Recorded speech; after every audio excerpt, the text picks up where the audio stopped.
Good morning. We're here today to announce 3 separate cases highlighting the ongoing threat posed by Chinese economic espionage and research theft in the United States.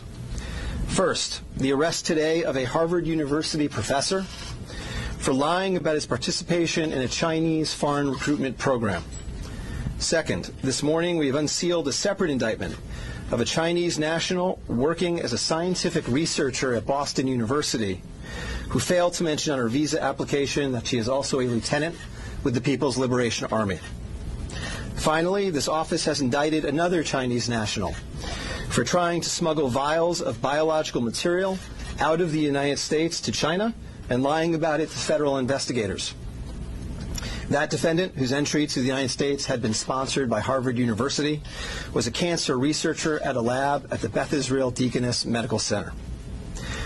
So, this morning, the FBI arrested Dr. Charles Lieber, the chair of the Department of Chemistry and Chemical Biology at Harvard University, for making false statements regarding his involvement in China's Thousand Talents Plan and his affiliation with the Wuhan University of Technology.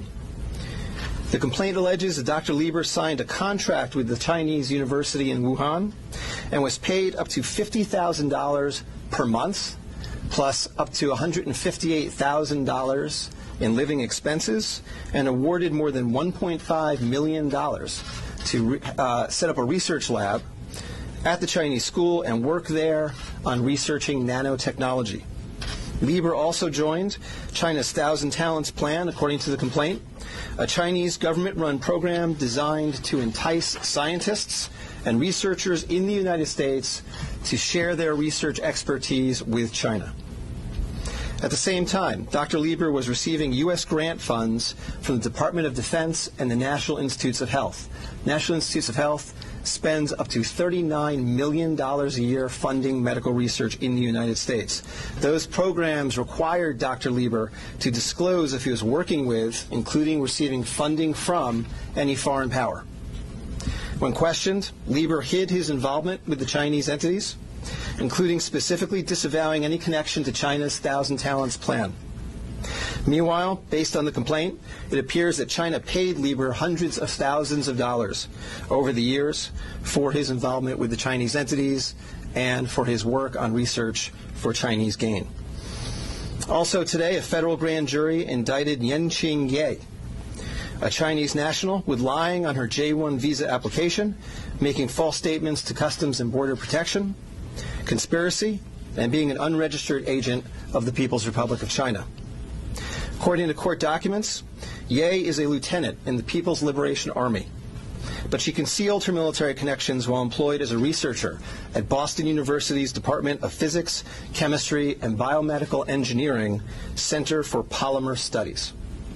The indictment alleges that a colonel in the People's Liberation Army and other military officers from the Chinese National University of Defense Technology gave Ye numerous assignments while she was in the United States, such as conducting research, assessing U.S. military websites, and sending documents and information back to China.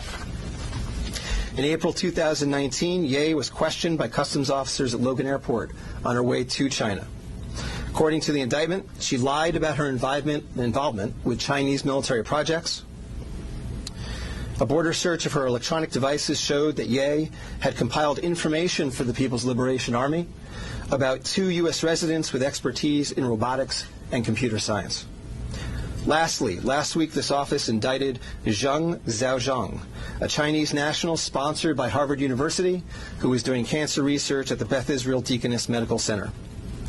Zheng was charged with attempting to smuggle to Beijing vials of biological material, along with other research materials that he had stolen from the lab at the Beth Israel, where Zheng was working on cancer cell research.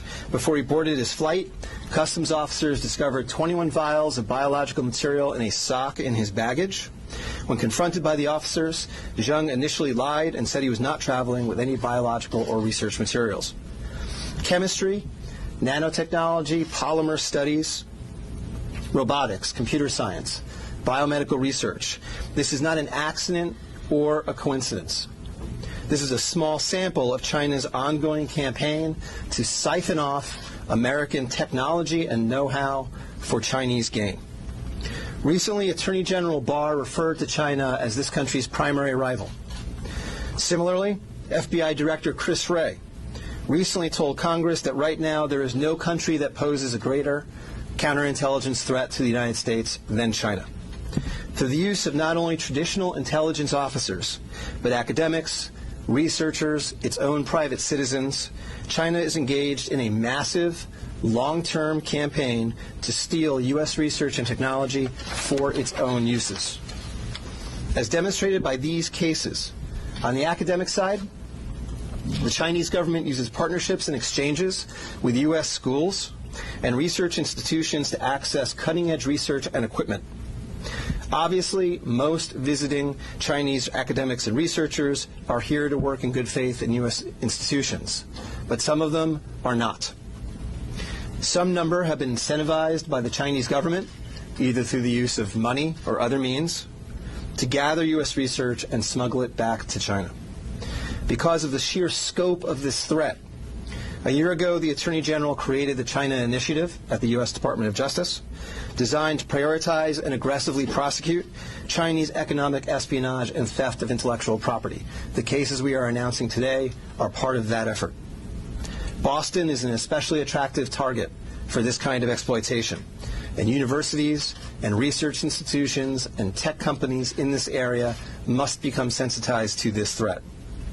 Our community benefits greatly from the diversity and talent of international visitors and our partnerships with foreign institutions, especially research institutions. But Chinese economic espionage and theft is a real and daily occurrence that we must begin to confront.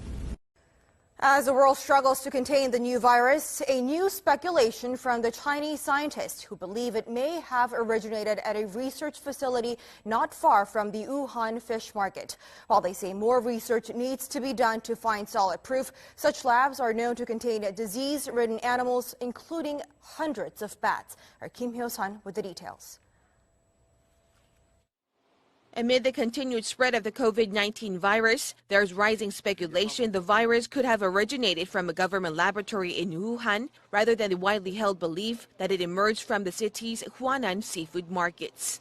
Citing a report published by Chinese scientists, a Chinese-language newspaper published in Hong Kong, Mingpao, and the British daily The Mirror explained Sunday that the Wuhan Center for Disease Control, or WHCDC, could have spawned the contagion in Hubei province.